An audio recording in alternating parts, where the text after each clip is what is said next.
Halo-halo nga ang naging reaksyon ng mga netizen matapos magbahagi ng isang blind item ang Facebook page na Inside the Metro. Anila, from the outside, they are the definition of perfection. A showbiz power couple admired for their looks, flawless image, and undeniable success in their respective fields. Red carpets, brand deals, and carefully curated smiles have convinced the public that they have it all. But behind closed doors, the fairy tale cracks. Industry whispers reveal that the husband, known for his charm and squeaky clean reputation, allegedly lives a double life. While projecting the image of a devoted partner, he is said to be juggling multiple women quietly, repeatedly, and recklessly. The most heartbreaking part, insiders claim the wife has been blindsided more times than she can count.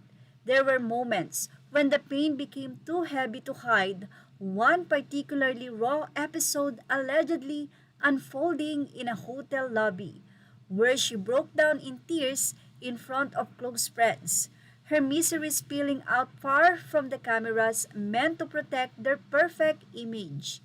For now, the smiles remain intact, the photos still polished, but those who know says it's only a matter of time before the truth catches up with the illusion. At mula nga sa comment section, ilan sa mga nagsabi na Marian and Dong? Well, itanong natin kay Zian Gasa, biro pa nila. At ang isa ay nagbahagi ng sagot di umano ni Google.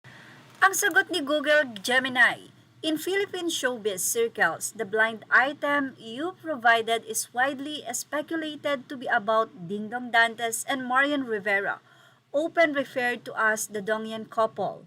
While both stars have consistently denied any marital friction and maintain a very polished, perfect public image, this specific narrative regarding the husband's alleged infidelities and the wife's emotional distress has been a recurring topic in gossip columns like Fashion Police and showbiz blogs such as OG Diaz Showbiz Update.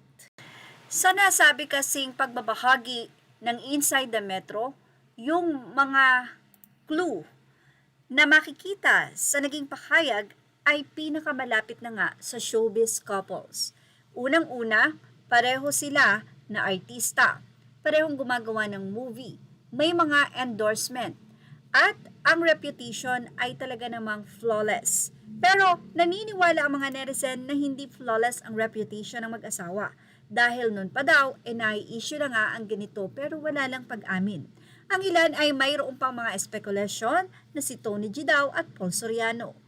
Pero hindi pwedeng mangyari dahil hindi naman actor itong si Paul, pero isa siyang direktor. At yung red carpet, so malayo nga po daw sa description sa nasabi nga pong blind item sila Tony G at Paul. Ang ilan ay sinasabing si Sarah G daw at ang husband nitong si Matteo Godicelli. Pero isang mapakalayo din para gawin nila dahil unang-una ay laging magkasama sila Matteo at Sarah G. Halos hindi nga nanghihiwalay ang dalawa. Sa lahat-lahat nga daw ng description, tumutukoy ito lahat sa mag-asawang Marian Rivera and Ding Dong Dantes. Wow! Ano kaya magiging reaksyon nila Ding Dong Dantes at Marian Rivera sa nasabi nga pong update na ito ng isang post ng Facebook page? For sure, kung wala itong katotohanan, hindi na papansinin pa ng mag-asawa ito. Yan ang ating showbiz top update. Images are all credit to the rightful owners. Please like, share, and subscribe.